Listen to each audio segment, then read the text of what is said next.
This is Moomen Tonight. Welcome. Many thanks for joining us. We bring you the real stories.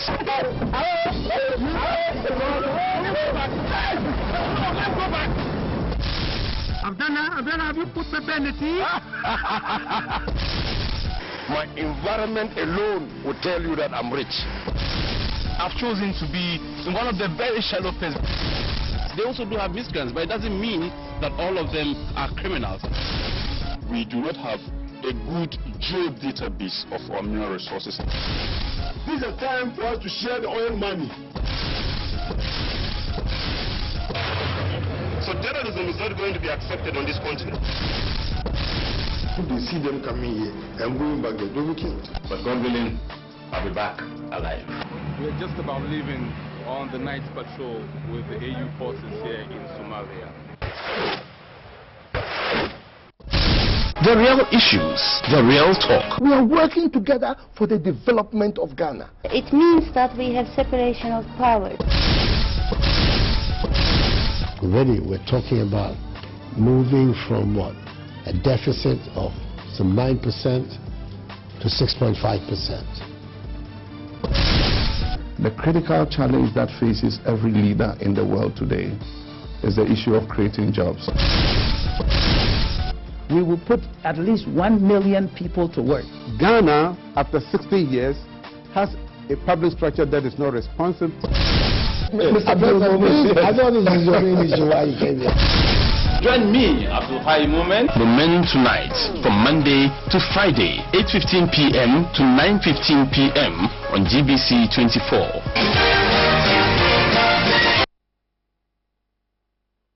I'm excited to welcome you to GBC 24. This is Moomen Tonight, and tonight we throw the light on the one village, one dam policy of the government. We're not engaging the politicians in a conversation. We're engaging a technical person who has been on the ground working to ensure that the dams are provided for the villages. So we'll take a technical viewpoint of the policy and see to what extent the implementation has gone on, and that's why tonight we have invited to the studio Mr. Emmanuel Labi. He is the CEO of High Limit, and High Limit is one of the companies that's engaging governments in the process of providing the dams for those villages. So, Mr. Labi, thank you very much for accepting our invitation. I'm glad to see you. Yeah, you're welcome. I've been reading about the work that High Limit has been doing, and I've read a couple of stories about you in particular on the internet, as well as in some of the newspapers. Okay. And to be honest, I didn't know you were this young. Wow. Mm. Yeah. You get that a lot? Sure, yes. I do all around the world. I mean, when people meet me, that's the first thing they say. Ah, you are a very young man. And yeah, I mean, that's it. So yes, as young as you are, I'm just wondering, so how, when, and why did you get into all of this? Dam construction and at this high level? Yeah, it's very interesting. My company, first of all, let me say a very big thank you to yourself and your viewers and the opportunity that you have given me to come on this platform. My company is a renewable energy, agriculture, and environmental conservation company. So we deal in these three things, and we major in biogas, micro hydro, and industrial gasifiers. So in Ghana, we've been working since 2006 for over a decade now. So we've been constructing biogas plant projects in Ghana. Now recently we have designed this integrated plant system where the dams are included. Yeah. Okay, so I'll come to this, the integrated system that, especially when we come to talk about the dams. But to put this conversation in proper perspective, last year I went to some parts of the northern region to find out, as a journalist, what it was that the government was doing to provide the dams for the people, and if indeed this policy is necessary at all. We'll just recap that story so that we can put this conversation in proper perspective. And when we return to the studio, we'll begin the conversation itself. Let's see the story.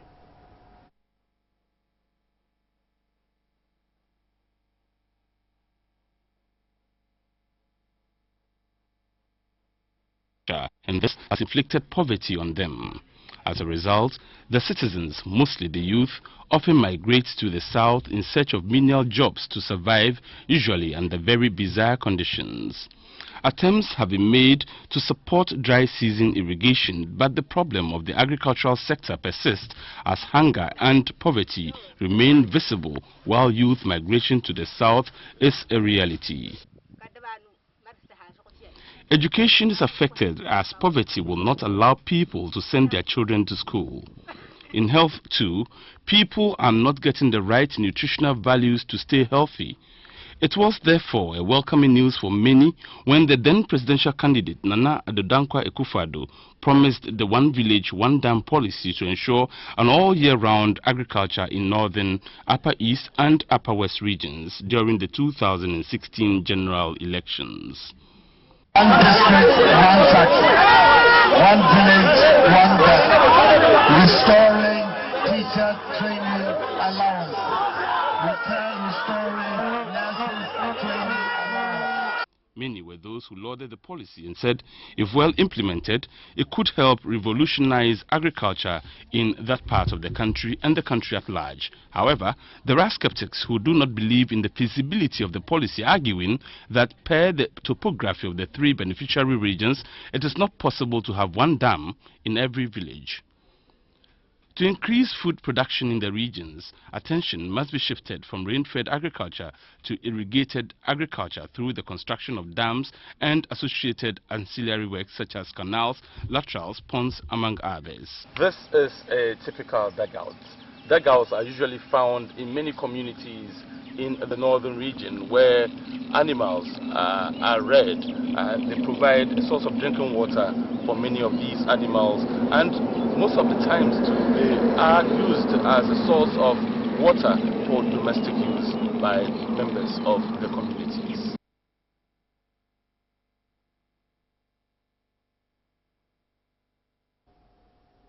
All right, and well, that was just a bit of that story. It's a very long story. We had to cut it there so we can continue with our conversation here. But that tells the story of how people, Ghanaians in some parts of this country, struggle for water to the extent that on many occasions some of them have to compete with animals for the same source of potable water.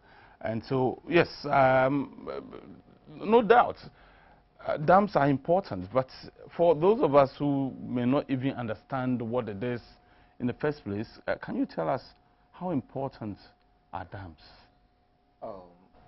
Dams are very, very, very important. First of all, let me see what dams are and the types that we have.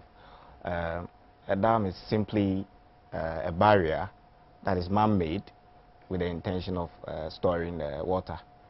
So there are basically two types of dams that are being constructed around the world, and that is what we call the earth-mounted or earth embankment, and then we have the concrete dams.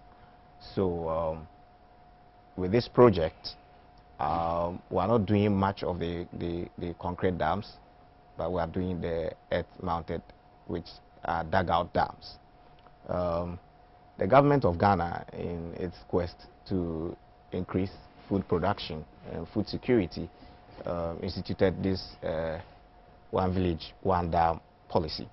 And in 2016, we did an assessment of all the existing dams across the country, and the reports that came out indicated that most of the dams weren't doing so well. The relative cost was one, high cost of electricity to pump water from the dams onto the irrigated land, and two, availability of water during dry seasons in water canals or streamlines for pumping onto the irrigated lands. So we did a more we did a further study with a specific motive of using a dairy farm biogas plant system to be able to find a solution to some of these challenges that came out with the report. And that is how come we designed this integrated plant system. So it's a multi-purpose dam that we are constructing. Sorry. So it is basically dugout dams. However, the sizes are big enough to store enough water for all year round irrigation. Yeah. And the provision of dams, I'm just wondering, and because you have been to some other parts of the world, is it exclusive to Africa? Do we have dams, for instance, in the US, in the UK, and elsewhere in Europe? I mean, if you compare the number of dams that we have here to that of Europe and Asia, I mean, I should say we are very, very far behind. And I think this is the time when we have to do something to ensure that we improve our agricultural system. Yeah. So let's now talk about the specific issue of one village, one dam. And because you are a technical man on the ground working to help provide some of these dams, have we been able to identify how many villages there are in Ghana, northern Ghana specifically? The villages in northern Ghana are many. However, according to the plan, we are constructing 440 dams. So each district would have 10 of these dams constructed. So that is it. After this construction, we intend to complete construction by... So let's take it slowly. Are you... Because I know that sometimes there's a village that's made up of maybe 10 houses, and then just about a kilometer or so away you find another village. By the provision of a dam for each village, are we going to consider a cluster of villages as one, or, well, once there's a settlement here, we consider it as one unit and provide a dam there, and then move another 1 kilometer, provide a dam there? What's the criteria? No, yeah, there are certain criteria that we used in the selection of the communities. One, the population. One of the criteria that we used was at least the community should have 200 plus households. Okay, so that's one of the 200 or more households. Yes, would constitute one village. Sure. And so where the village is made up of less than 200, then they are ignored. They don't have access to a dam whatsoever. The size of the irrigation land is big enough, so people from other villages can come to the irrigated land and cultivate. They may not come from these communities where we are putting the dams, but they can come from far to cultivate there. And also, the system we have designed is such that we produce fertilizer at the plant site. We are producing a solid and liquid fertilizer at the same time. So farmers who are not able to come on the irrigated land, we will transport these fertilizers to their farms, and then they will also benefit from the project. Yes. I'll come back to these ancillaries and so on, but I just want to understand the concept to start with, and that's what we are doing now. And so 200 households will qualify for the construction of a dam. Sure. What if the topology, the nature of the soil and the land around this village made up of more than 200 households is not good enough for the construction of a dam. Yet the one close by, which has 50 or so households, qualifies per its topography and so on. Would you consider taking it to the 50 households instead of the 200 plus households? Not necessarily. I mean, the population is not the only thing we consider during the community selection stage. Dams have risk associated with it. So when I talk about risk, I'm talking about emergency spillage and all that.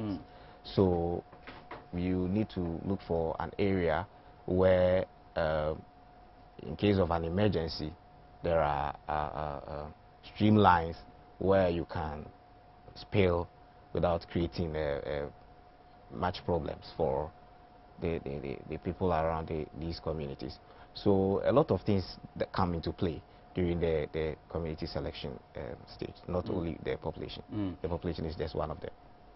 And when you talk about the villages, the people who occupy these villages are people who have a very strong sense of ownership, traditional, ethnic ownership of whatever it is, whether it's land, whether it's farmlands, whatever.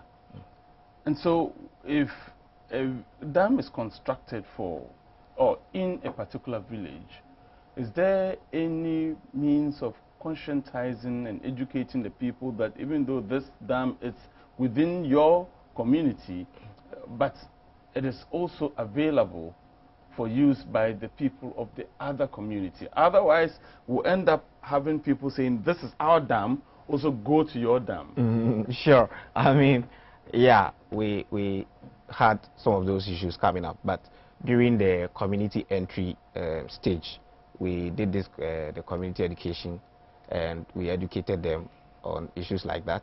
And so the people are much aware of the fact that although we put the dams in their villages, but the dams does not belong to them per se. Anybody at all can come and farm on the irrigated land. Yes.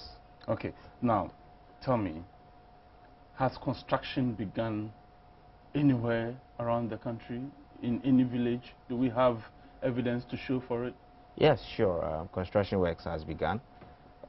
Construction works have begun in some communities in the Pandai district, and also there is one that is even nearing completion, that is at the Afram Plain South District. There's a community called Isojaso. Okay, and in your shot right now is the Pandai district. This is Pandai in the northern region. Okay. And okay, so we also have some of the evidence of the work that has started in some of those villages as well. Okay. But tell me, so work has actually started? Sure, yes. And in how many again? You're telling us about Pandai, that's yes, for a fact. And where else? Yeah, and Afram Plains. Yeah, but I mean, work has started and we are not stopping, because already we are behind time. So we are working very, very fast and very hard. We are working day and night. So in the first week of March, which is just close, we will be starting work in Upper East and Upper West as well. I see. How long does it take to finish putting together one dam? It takes quite some time, but all things being equal, within 3 months we can finish. So what we are doing is, we are not finishing one village before we go to the other. No, we are working in all these communities simultaneously. Yeah. So yeah, in order to be able to meet the time, to be able to meet the project implementation schedule. You see, Ghana won the fight against guinea worm infestation a few years ago, and we had good reason to celebrate. It's something we had been dealing with over a period of time. Now we are having these dams all across villages in the northern parts of the country.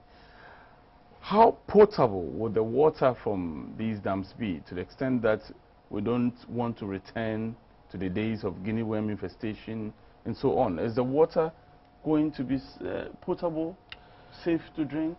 Yes, sure. You know, I mentioned earlier that we designed this plant system in order to address some of the challenges that came out as a result of the assessments that we conducted on the existing dams. And that's how come we came up with this dairy farm biogas power plant system. So I would like to go through the plant system briefly.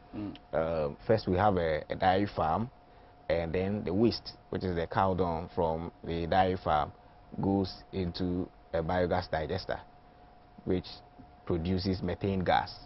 Then we purify the methane gas and supply it to a generator, which generates electricity. So the idea is we use part of the electricity that is generated to pump the water from the dams onto the irrigated land, and then the remaining electricity is distributed to these communities to give them electricity in a mini grid. Okay. Now, the effluent from the biogas plant has organic fertilizer content. So what we do is, we call it, in a simple term, it's a separation process, where we take the solid fertilizer out of the liquid, and then we have the liquid going into the dam. So in there are some areas that we went to that realized that getting drinking water was very, very difficult there. So in those areas, what we have done is, after we have taken the solid fertilizer, we will still treat the water, and then we'll treat some of the water into drinking levels, and then pump that into another reservoir where the people can have access to that as a drinking water. And then the untreated one, which still have some fertilizer content, goes into the dam for irrigation. Yeah. Interesting. But then talking about the extent to which work has gone on, I'm just wondering, Mr. Labi, how soon shall we see the first dam inaugurated? As soon as possible.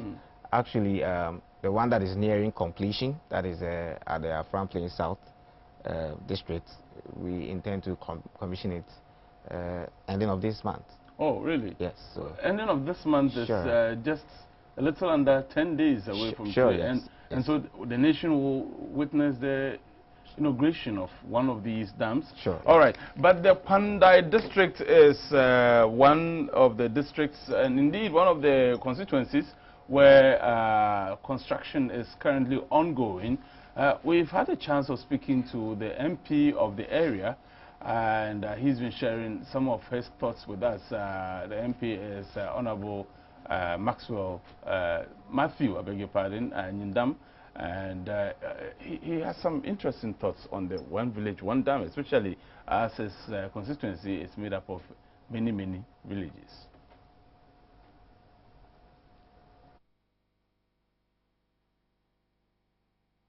We have the advantage of the rationale behind the whole project is so fantastic. I feel very proud and feel very honored, and pray to support them whichever way they can, so at the end of the day we have this kind of all year round farming. After the rains into the minor season, where we have this village one dam thing, the farmers can then collect the water from the dam. And per their technology, I think it's going to be a very wonderful achievement for us if we are able to do it. It's a young growing district. Predominantly about 60 to 65% of them are farmers. They are talking about exporting some of the produce that will be coming from the farmers. They are also talking about collecting waste that is going to use to generate the power. They are not going to definitely be dependent on the national, the normal power that we all know about, but they are going to generate their own power. Okay, this is going to open up the place to a lot of other people who have not even talked about Bandai to come in, especially when they see that these people are making headway, they are making a lot of incursion, they are reducing poverty and making employment so available to the teeming youth. I think everybody will be very happy with that. All right, that was the Honorable MP for the Pandai area, and he has been sharing his thoughts with us. But then again, we spoke to ordinary people in the Pandai area. When we visited the area where these dams are being constructed, what we also noticed, a question I'll be posing to Mr. Labi, who is here with us in the studio, is that apart from the water that will be provided in the dam also comes with some amount of electricity generation. And for many of these persons living in the villages, they are excited that the villages have for the first time seen some light, and those who have not yet seen the light, electricity I mean, are excited that when the dam comes to their area, they will also see some form of power generated so they can enjoy electricity supply as well. So we'll listen to the people and then we'll return to the studio to continue with the conversation. I have 25 years in here. Tell me near one near any pipe, near Sa Abula, and then no. And she said, as I said, I had me a pipe. But not you need a light for her, and so not can any use crazy. But as I say, crazy and new year CBM, you use to touch battery. Neda any 2 city battery, I just see a desk.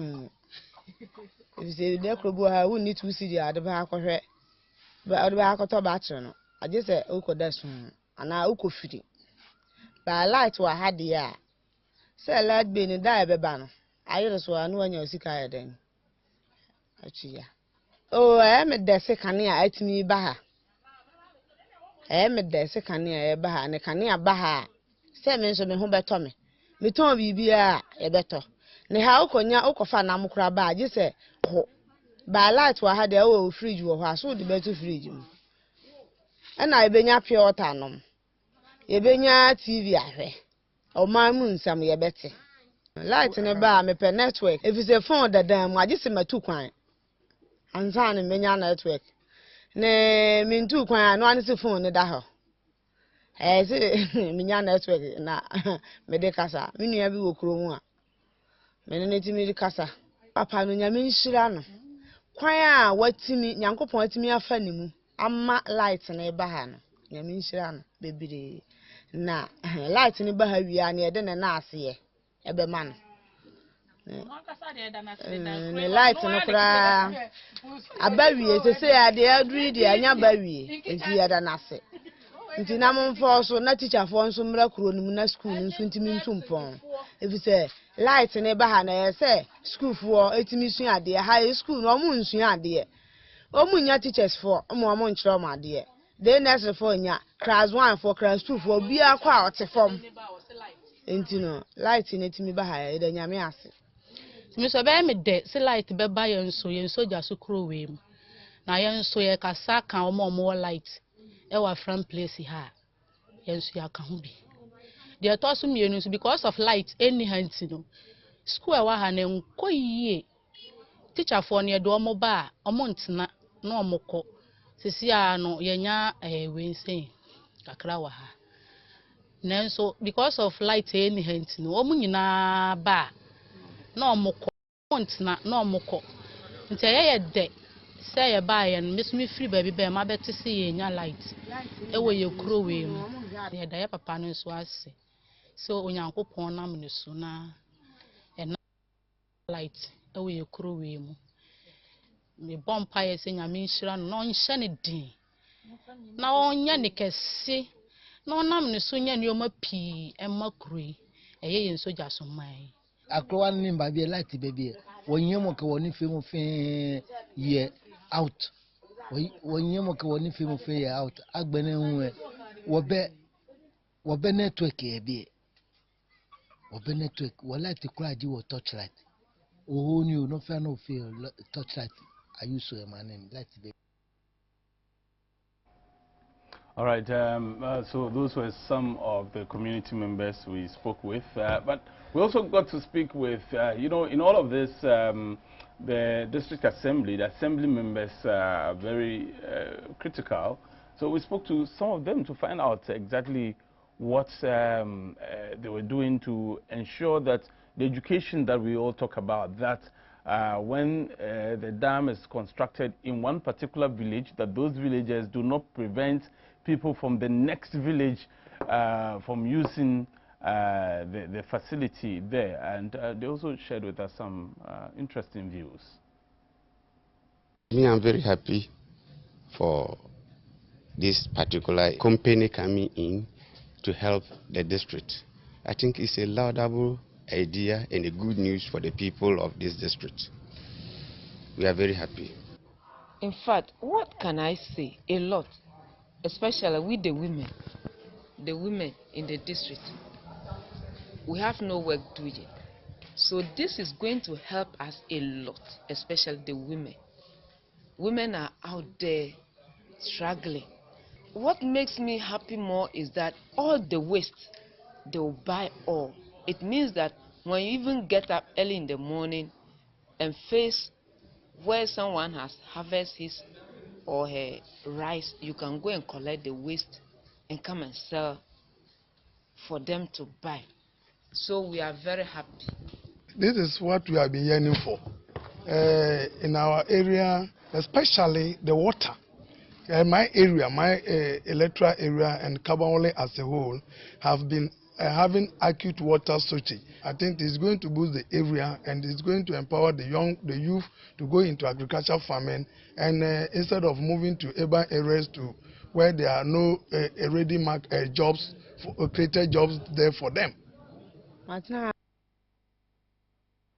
All right, so those were some of the views of the Assembly members at the Pandai district. And so back in the studio where I'm speaking with Mr. Emmanuel Labi, who's the CEO of High Limit, one of the companies in charge of constructing some of these dams across the northern part of the country. And so what are some of the other facilities?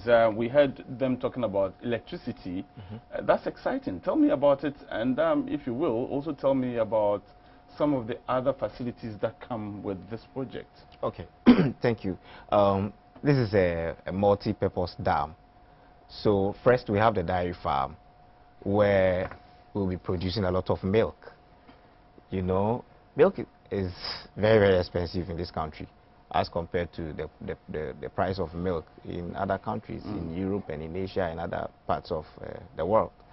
So, but these dairy farms can produce about 2 million tons of milk per year.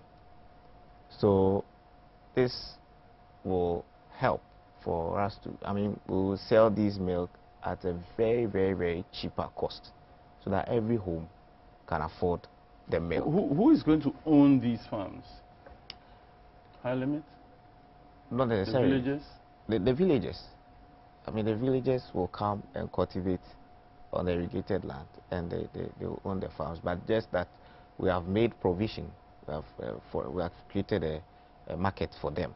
So once they grow, once they harvest their farm produce, we will buy for export. Yeah. But so we know that milk is not produced on the farm. You need the cattle to produce. Oh, okay. Yes. Okay, I now get your question. Your question clear. So you are talking about the dairy farm. Yes, High Limit will own the dairy farm. Now, these dairy farms will be managed by High Limit.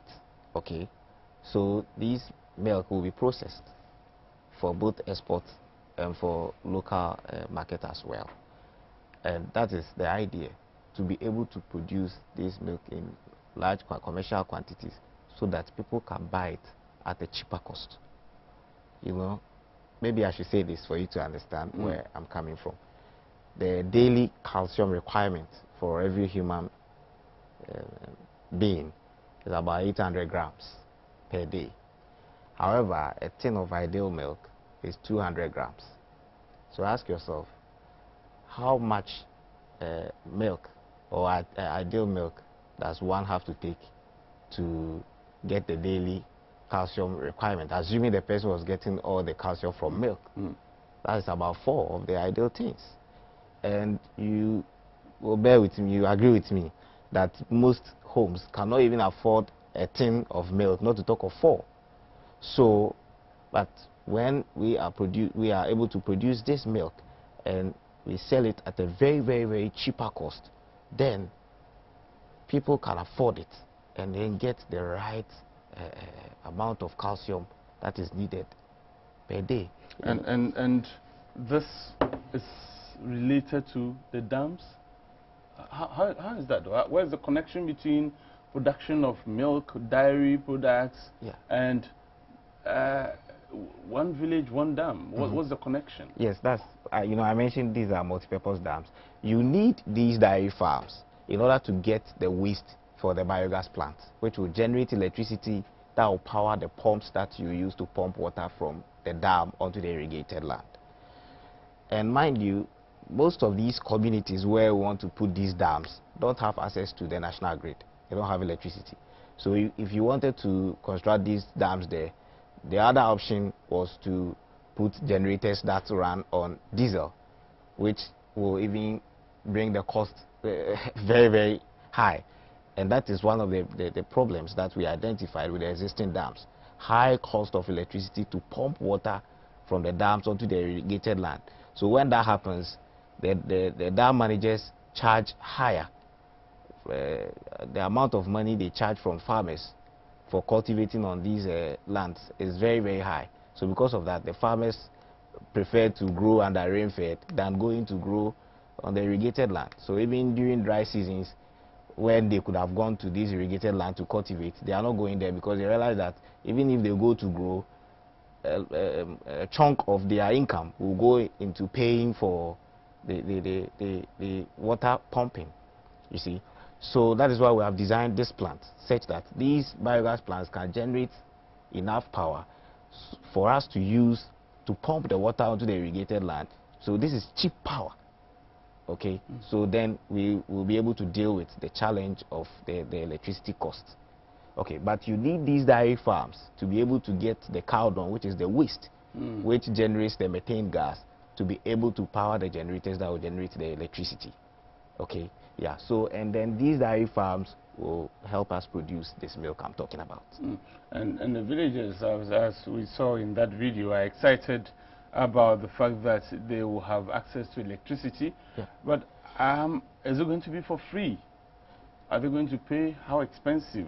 How different is it going to be in terms of the charges that we have here in the urban centers from those that, if at all, they'll be charged? Okay, this electricity is not for free. However, you know, the PURC and the Energy Commission, together with the Ministry of Energy, have set the tariffs for power or electricity generated from renewable sources. And so we cannot charge anything different from these tariffs that have been set. At the moment, it stands at about 18 cents per kilowatt hour. So if they don't review it, that will be the charge for the electricity per kilowatt hour. So the system is a mini grid. So we'll run the distribution line to these communities. We'll provide them with meters, and then we won't charge anything different from what is being charged at the moment for the use of electricity all over the place. Interesting. And let's talk about the others. You talk about biogas, you talk about, yes, we've mentioned electricity, and then you've told us about the dairy farms, which will this be across all the districts, all the villages, or the dairy farms will just be located in some selected locations? No, each village will have these integrated plants. Each village will have these integrated plants. So the dairy farm will get the milk out of it. So the plant design is in 4 stages: the dairy farm, the biogas plant, then the dam, and then there's what we call the center pivot irrigation system, where, you know, one of the challenges associated with agriculture or farming is the farm inputs, access to the farm inputs.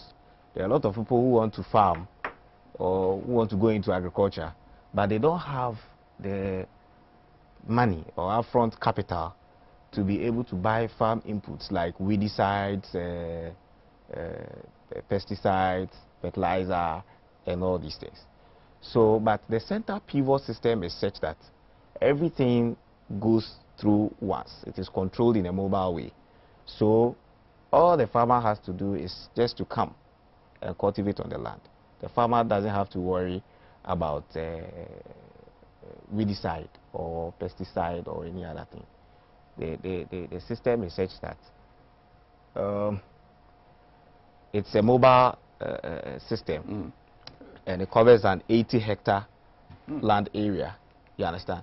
So you can have different farms on this 80-hectare land. So it runs on top. So once it goes and comes, so it's like rain. Yes. Artificial rain falling on the within the a certain vicinity. Sure. 80 hectares. Wow. Yeah. So assuming you want to take care of weeds, you just put the weedicide through it, and once it goes and comes, it will take care of all the farms that are under these 80-hectare land, and all the weeds will be taken care of. You understand? Yeah. So people will be competing to have their farms closer to the dams now. Won't that create another form of conflict? Oh, not really. I mean, we are creating the Irrigation Farmers Association, so we can have a control mechanism. So even if it happens that you are not able to grow on the irrigated land this year, maybe next year you will be able to grow. However, you know, I did mention that after we have taken the solid fertilizer out of the liquid, the liquid also has some fertilizer content, ammonium and potassium and all that, and we are going to transport these liquid fertilizer in tanks to nearby communities, where, so if you have, you may have your farm there already, but we'll bring these to you, and so even if you are not able to come to cultivate on the irrigated land, you'll still be benefiting from the project anyway. Yeah. And let's get back to the issue of the dairy farm, which is connected to the biogas plants, which will generate electricity and be able to pump the water, you know, and so on. How many cattle are we looking at? Okay, each dairy farm has 1,000 head cattle. 1,000? That's not a small number. Sure. Yeah. That is, to us, even small. But we want to finish this project in 2020. And then, after the success stories are very visible for all to see, then we look at how we can build upon it. You see, Moomen, maybe I should let you know this. Now, currently as we speak, let's say about 90+% of the meat, cow meat, that we are consuming in this country is coming from Burkina and other countries, which is a very sad story. I mean, if as a country we cannot just provide meat for ourselves, it's very sad. So even to us, to have these 1,000 head dairy farms is not enough. We are looking at improving upon it so that we can have our own cattle here. Okay, so for those persons living in the villages in the northern part of the country who are particularly not interested in farming, how will one village, one dam benefit them?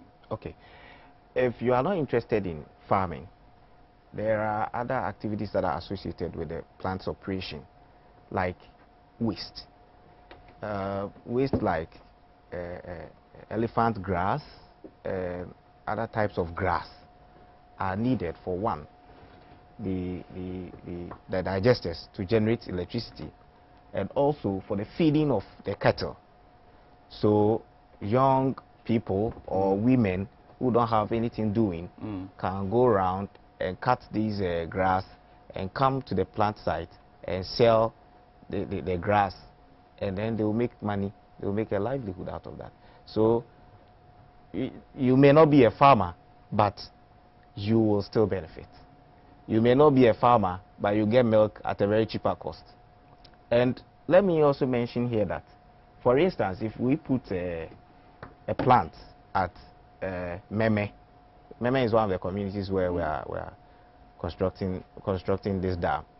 For instance, if we put a plant at Meme, and we are getting so much of fertilizer, the fertilizer may not be sold in Meme, but may be sold at Sawam or Brongahafu or other parts of the country. So you see, although the project area is the 3 northern regions, but the entire country is going to benefit. So everybody will benefit. Yes. Now let's look at what provisions you are making as you go ahead with the construction of these dams. In case of emergencies, where sometimes we have so much rain that dams overspill, is there any technology that you are introducing to be able to handle such situations? Yeah, sure. I did mention earlier that that's one of the things that we take into consideration during the siting, and we make sure that areas that we have sited these plants have streamlines where, when it happens that we have to spill, it will not create any much problem around these areas. So, well, dams requires a very good safety program. I mean, there are a lot of risks associated with dams, and so we are very, very, very much particular about safety. The constant monitoring, maintenance, preventative maintenance of these dams is very, very important. And so, yes, we are very, very much aware of the operations of a dam and the risk that are associated with them. And so we have put measures in place to take care of all those things. Let's wrap up now. So tell us, you'd say the first dam will be commissioned before the end of the month? Sure, sure. And when are we seeing the rest? And tell us about this commissioning, where exactly it's happening, which one is ready for commissioning by the end of the month, who will be there, how is it going to be done? Tell us. The plant at Isujaso is nearing completion, and that's the one we'll be commissioning. However, work is ongoing in some communities in Pandai and other areas, and like I did mention earlier, we are going to start work in Upper East and Upper West also in March. So the project is ongoing, and we are not stopping until March 2020, when we'll finish all the 440 dams. Well, okay, so that's where we have to end the show tonight. Thank you very much, Emmanuel Labi, and I wish you well in your endeavors, and we wish that by the end of the year, many more of the villages around the northern Ghana would have benefited from these dams that you are engaged in constructing for us. And we've been having a discussion around the one village, one dam policy, and trying to find out to what extent the dams have been constructed, if at all. Indeed, we've had. You want to say something? Sure, yeah. I want to talk about job creation. This project is creating a lot of jobs. During the construction stage, we are creating 46,000 direct and indirect jobs, and after the construction, we'll create another 32,000 permanent jobs. 32,000 permanent jobs, sure. All in your catchment areas? Yes, in the 3 northern regions of Ghana. Yeah. Interesting. Okay, so that's it. Thank you very much for being a part of the show. We'll see you again, God willing, tomorrow, and we'll bring you another edition of Moomen Tonight. Until then, you have a very good night. Bye-bye. This is Moomen Tonight. Welcome. Many thanks for joining us. Who did you? The real stories.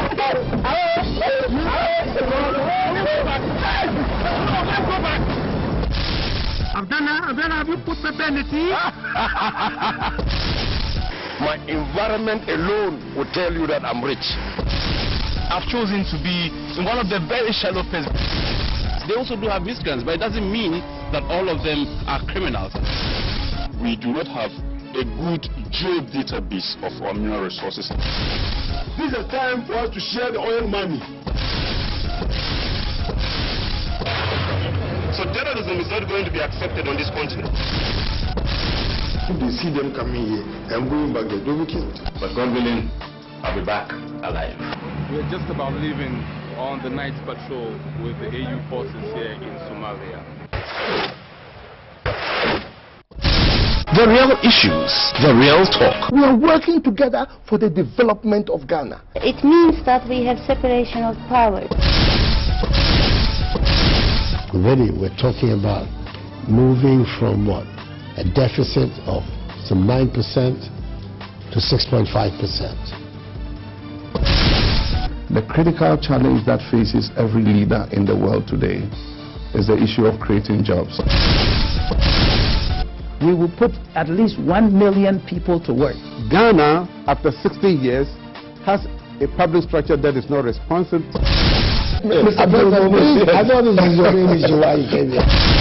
Join me, Moomen Tonight, from Monday to Friday, 8:15 p.m. to 9:15 p.m. on GBC 24.